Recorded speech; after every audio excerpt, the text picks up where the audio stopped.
ठीक है।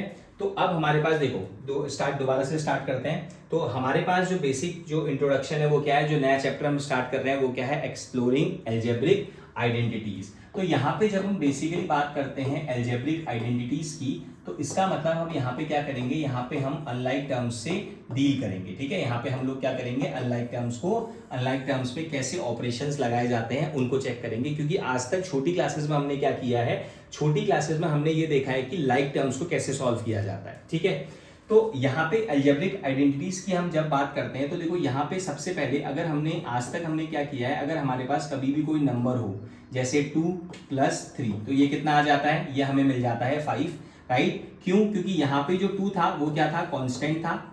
ठीक है, और उसके साथ साथ जो 3 था वो भी क्या था, कांस्टेंट था। इसका मतलब दो कांस्टेंट ऐड होके क्या हुआ, एक इन्होंने क्या किया, इन्होंने हमें एक नई क्वांटिटी दी जिसको कहते हैं जो कांस्टेंट था। ठीक है, इसका मतलब कांस्टेंट और कांस्टेंट को ऐड करोगे तो क्या आएगा, कांस्टेंट आएगा।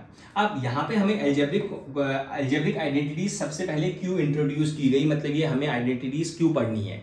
तो हमने छोटी क्लासेस में हमेशा ये पढ़ा है कि हमारे सेम जो लाइक टर्म्स होते हैं, लाइक टर्म्स को आप ऑपरेट कर सकते हो, राइट, लाइक टर्म्स, और दूसरा हमने पढ़ा था अनलाइक टर्म्स। ठीक है, अब जब हम बात करेंगे लाइक और अनलाइक टर्म्स में, तो सबसे पहले लाइक टर्म्स क्या होती है, तो लाइक टर्म्स वो होती हैं जिनका वेरिएबल सेम होता है, जैसे 2b - 3b प्लस का 4/3b।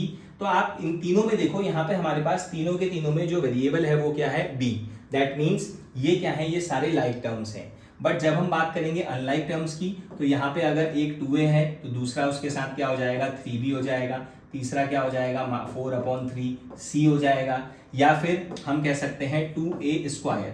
तो यहाँ पे ये सारी टर्म्स क्या है, ये सारी टर्म्स अनलाइक्स हैं। जैसे यहाँ पे a और a² है, तो ये दोनों भी अनलाइक टर्म्स हैं। क्यों, क्योंकि एक पे आपका वेरिएबल है a, दूसरे पे वेरिएबल है a²। ठीक है, इस पे कंफ्यूज मत होना कि यहाँ पे a है तो इसमें भी तो a आ रहा है, नहीं, यहाँ पे a है तो यहाँ पे a² है, तो दैट मीन्स ये भी दोनों क्या होंगे, आपस में अनलाइक टर्म्स होंगे। ठीक है, चलो अब यहाँ पे अलजेब्रिक आइडेंटिटीज का क्या मतलब है इनसे, तो अब हम लोग ये देखेंगे, जैसे हमारे पास जो आज तक डिफिकल्टी थी वो ये थी कि हम सेम लाइक टर्म्स को तो इजीली सॉल्व कर लेते थे। जैसे अगर हमें 4a + a का होल स्क्वायर सॉल्व करने के लिए दिया जाए, तो हम लोग क्या करते थे, देखो 4a और a दोनों सेम लाइक टर्म्स हैं, तो हम इनको पहले ऐड कर सकते हैं। तो 4a + a क्या हो जाएगा आपका 5a, और इसका अगर हम स्क्वायर करेंगे तो कितना आ जाएगा, 5 का स्क्वायर होता है 25, और साथ में a का स्क्वायर होता है a²।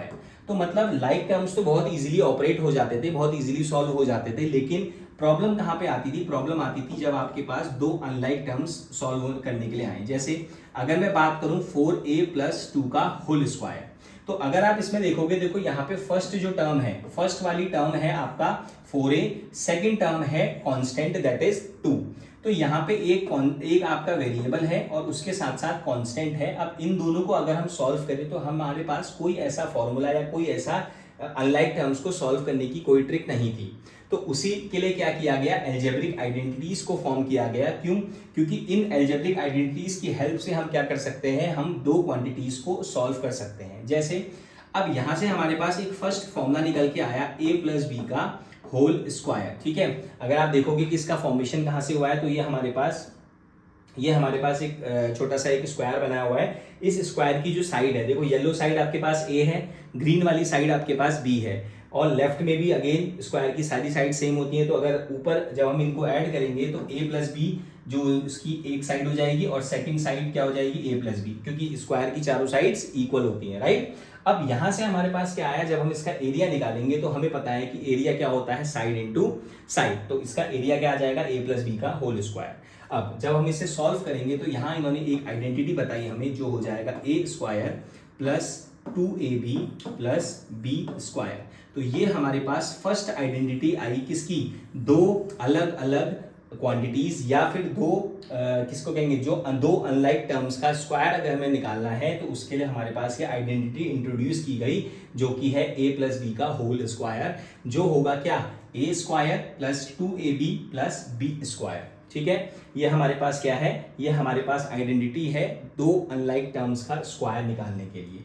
ठीक है, तो ये हमारे लिए क्या है, अलजेब्रिक आइडेंटिटीज ने हमें ये हेल्प की कि इन्होंने हमें दो अनलाइक टर्म्स को सॉल्व करने के लिए क्या किया, कुछ पर्टिकुलर फॉर्मूलाज या आइडेंटिटीज दे दी जिससे हम उसको सॉल्व कर सकते हैं। ठीक है, अब देखते हैं इसे कैसे सॉल्व किया जाएगा। देखो, अगर हम कहें जैसे अभी तक हमारे पास क्या प्रॉब्लम थी, अभी तक हमने एक क्वेश्चन लिया था कि 4a प्लस 2 के होल स्क्वायर को आप सॉल्व नहीं कर सकते। क्यों? क्योंकि दो क्वांटिटीज, दो अनलाइक टर्म्स थे, उनका स्क्वायर करना था। बट अगर आप चेक करोगे, अब हमारे पास फॉर्मूला आ चुका है। क्या है फॉर्मूला? हम लिखेंगे यूजिंग आइडेंटिटी।